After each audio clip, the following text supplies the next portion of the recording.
Welcome to another episode of AT 2022 Through Hike with the Honeymoon Hikers. Thanks for joining us. Thanks for your prayers and well wishes on my shoulder. Still doing good. First thing, a fun fact about the AT. The AT and the Long Trail are both came about from two men standing on the same mountain, and that of course is Stratton Mountain. So I thought that's a cool little fact. And then two things we want to show you before we get started. If you think we're addicted to the AT doing 5 through hikes, these are the 63 books that I've read. So I do support the other hikers as well. I get their books, and I guess it keeps me hiking on when I ain't hiking. And then the other thing, we went out and got our new hiking shoes. As you can see, they're Ultras 6.0. This time we're going to try. They've got a thicker sole. Looks like they'll give us more durability on this hike. Like we tell people, we're not trying to tell you to go get Ultras. Whatever you feel comfortable with, that's what you use. We just love these shoes. Been using them for 5 years now. We've had no problems with them. But today we're going to talk about some scary things that have happened to us on the trail. All these are true stories. Nothing's made up. First one, in 2010, we were right outside of Hot Springs at that shelter. Everybody's in bed. Me and the wife sitting around the fire pit. Fire was getting low, and we decided we wanted to step a little longer, so we went about a half mile up the trail, picking up firewood, bent down to pick up a piece, heard this loud noise above us, so we both threw our firewood down, went, put out the fire, and got in the shelter. Then realized it was a big owl sitting above our head. So remember, we were new then, but it was scary. All right, second one. We were camping right before you go into Norwich, and we were by ourselves in 2010. And about 10 o'clock at night, we're laying there, we hear the worst noise, scariest noise, never heard it before in our lives. And it kept on and on for like 30 minutes. Luckily, it wasn't right close to us, but still it's scary when you don't know what it is, never heard it before. So the next day when we got into Norwich and Hanover, we started telling people what we heard. And come to find out what was scaring us to death was a moose yelling at night. So if you've never heard one yelling at night, never heard one yell, it's a scary feeling the first time you ever hear it.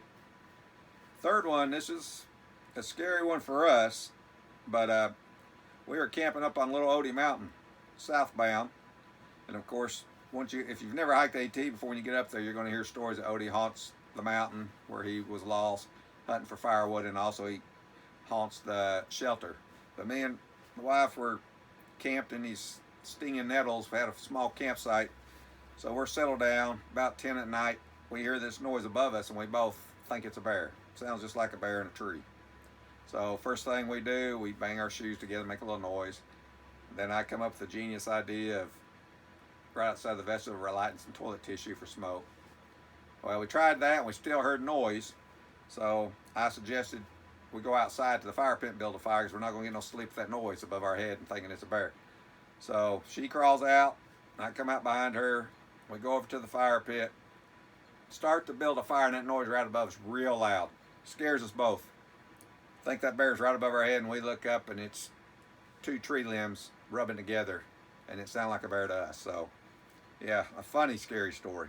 So yes, but what he forgets to mention was he tells me to hit the shoes together. He tells me to build the fire, and then I'm the first one that climbs out. And I did mention she was the first one that climbed out of the tent. I had to guard the food just in case, because we needed that food to get to the next town.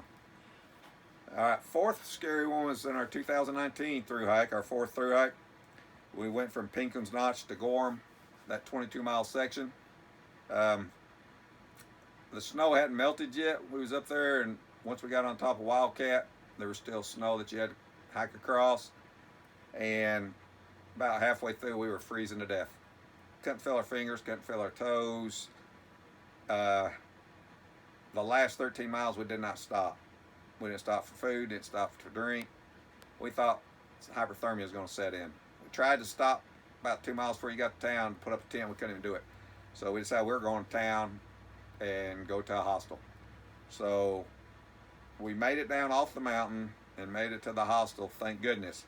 But the next day, we found out that somebody actually did die on Mount Washington that same day from hypothermia. So we were very lucky, and it was a scary situation. So just be aware of the temperature and your surroundings, because it was comfortable down at the bottom, but once we got on that ridge line and hiked to Gorham, and that wind coming over that top of the mountain stuff, it was very cold. And I guess you can say we weren't prepared for it being that cold.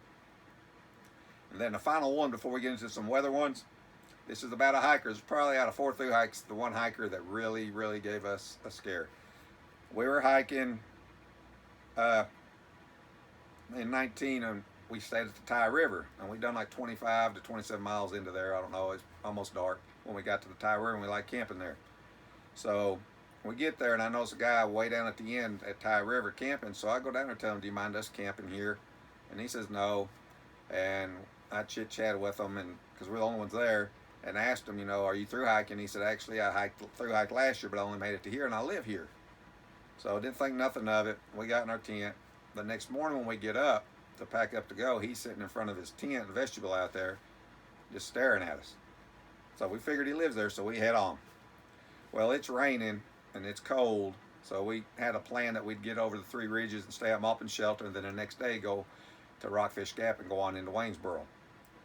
So we get over there about 1 o'clock, and we get into our dry clothes. We're sitting there playing cards and stuff. Been there 2 hours. We're comfortable. No other hikers around. And all of a sudden, this hiker comes in, and it's him. So we're at the far left-hand side of the shelter, and he's at the right. He throws his pack down, and I'm still making chit-chat, trying to feel him out. And I ask him, don't exactly know what I asked him, but it's something about hiking or whatever, because I thought he lived at the other place. And he said, no, about a mile from here down at the Blue Ridge Parkway, I live 10 minutes away. Well, he was unpacking his pack, throwing stuff out, and I'm still chit-chatting. And he finally turns around to me and my wife and says, just shut up and leave me alone. Don't bother me. We're like looking at each other like, this is weird. And he's still pulling stuff out. We're thinking he's looking for a gun or a knife or something. I mean, it was scary. We're the only people there. And we're thinking also, why is he staying here if he's only living 10 minutes away and it's cold as could be and it's only 2, 3 o'clock in the day? Walk down the road and go home. I would. And then come back the next day. Plus he was crying. And he was crying. He was upset. I mean, it was a weird situation, and it was a weird feeling for us because, it was a scary situation. We didn't know. And so he finally got some cigarettes, and he went around the corner smoking, and me and her just started packing up.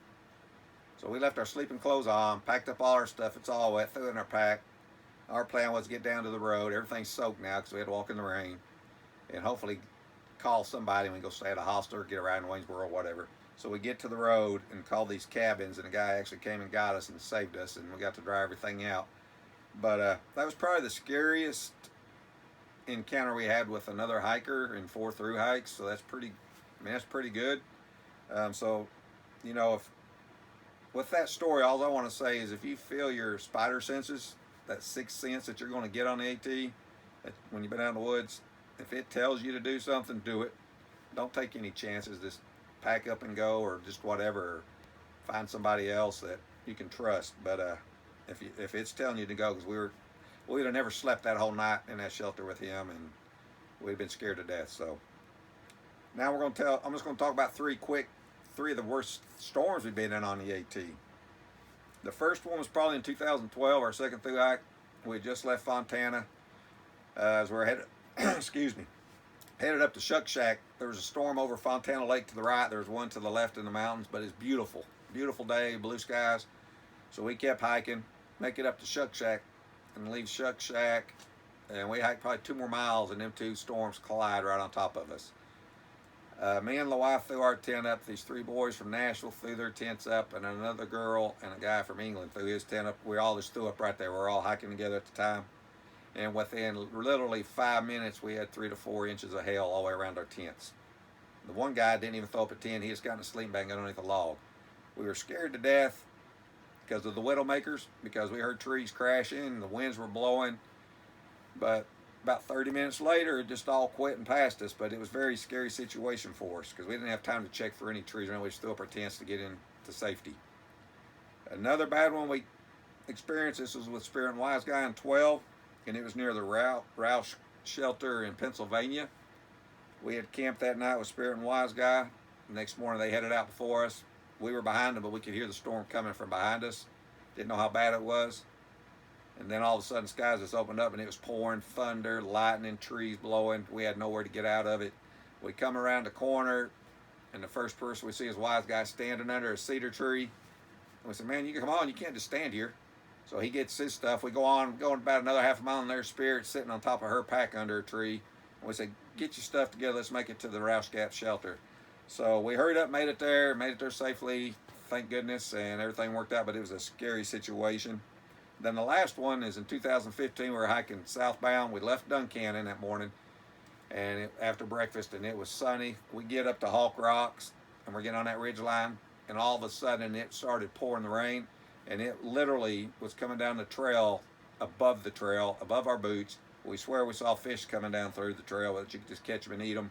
It was that bad for like 10 miles. We had nowhere else to get out of the storm. We were just moving, and thunder, lightning, heavy winds. It was scary, but the Lord blessed us. We made it to the next road crossing, got a ride into town, and got dried out again. But those three were scary situations, and we were just blessed to get out of them.